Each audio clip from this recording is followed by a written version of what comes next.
Tehran में Khamenei समर्थकों का प्रदर्शन देखने को मिला है।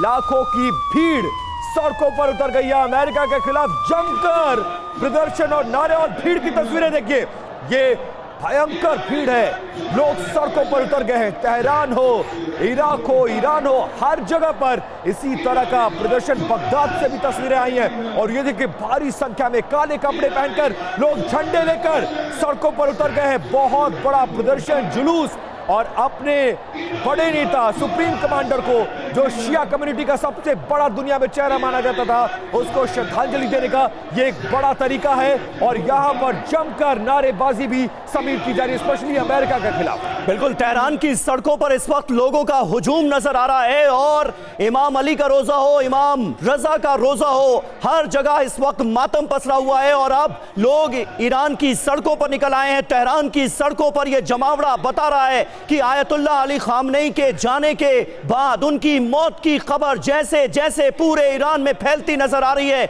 लोग अपने घरों से सड़कों पर निकल आए हैं और विपिन यहां पर नारे लग रहे हैं डेथ टू अमेरिका के। अमेरिका और इजराइल की तरफ से जो स्ट्राइक हुई उसमें आयतुल्लाह अली खामनेई मारे गए हैं, उनकी जान चली गई है, उनकी मौत हो गई है। यह खबर अब पूरे ईरान में फैल चुकी है। ईरान के जो तमाम टीवी न्यूज चैनल्स हैं, वहां के न्यूज एंकर्स ने रोते रोते ये खबर अपने देश के सामने रखी और ये बताता है कि कहीं ना कहीं खामनेई का ईरान के लोगों से कनेक्शन क्या था। हमारे साथ तमाम खास मेहमान भी इस वक्त मौजूद हैं। योशिता जी, अब अमेरिका के इरादे क्या हैं? जो अमेरिका ने कहा, जो इजराइल ने उससे करने के लिए कहा, वो तो हो चुका है, लेकिन क्या ईरान में अभी भी, आज की तारीख में भी, क्योंकि ये सपोर्ट हमारे सामने है, खामनेई के सपोर्ट में ईरान के तमाम लोग इस वक्त सड़कों पर हैं, क्या खामनेई के जाने के बाद इस ईरान में रिजीम चेंज मुमकिन है? जी, यही यूएस का टारगेट रहा है। जो ईरान में रिजीम चेंज करना वो चाहते थे, इसी की वजह से ये सब अटैक्स हुए हैं, ये स्ट्राइक्स हुई हैं।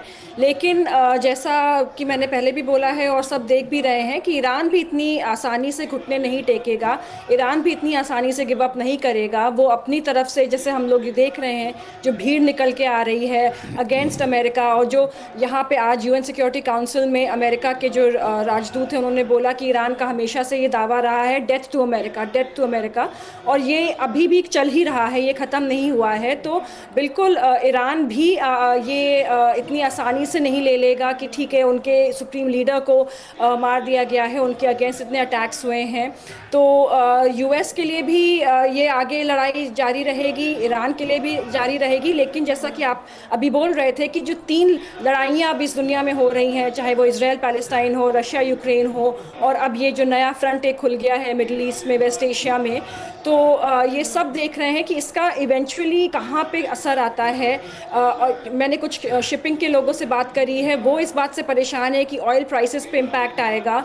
जो अमेरिकन सिटीजन्स हैं वो नहीं चाहते हैं कि अमेरिका एक युद्ध में अब एक शामिल हो जाए, क्योंकि ये टैक्स पेयर डॉलर्स हैं जो खर्च हो रहे हैं। तो ये काफ़ी एक परेशानी की बात है, एक कंसर्न की बात है, नॉट जस्ट जो कंट्रीज इन्वॉल्व हैं बट जो लोग हैं ऑन द ग्राउंड। जो चाहे ये तेहरान में हम देख रहे हैं जो प्रोटेस्ट कर रहे हैं, चाहे अमेरिका में हम देख रहे हैं कि लोग नहीं चाहते हैं कि उनकी कंट्री एक और अब एक फ्रंट पे, लोग तो नहीं चाहते, लेकिन अमेरिका वही कर रहा है जो अमेरिका चाहता था। ब्रजेश जी हमारे साथ मौजूद हैं। ब्रजेश जी, क्या इस बात में, इस तर्क में आपको दम नजर आ रहा है कि बिना मिली भगत के ये ऑपरेशन, इतना सटीक ऑपरेशन की पहले ही दिन की स्ट्राइक में सुप्रीम लीडर मारे जाएं, मुमकिन था क्या?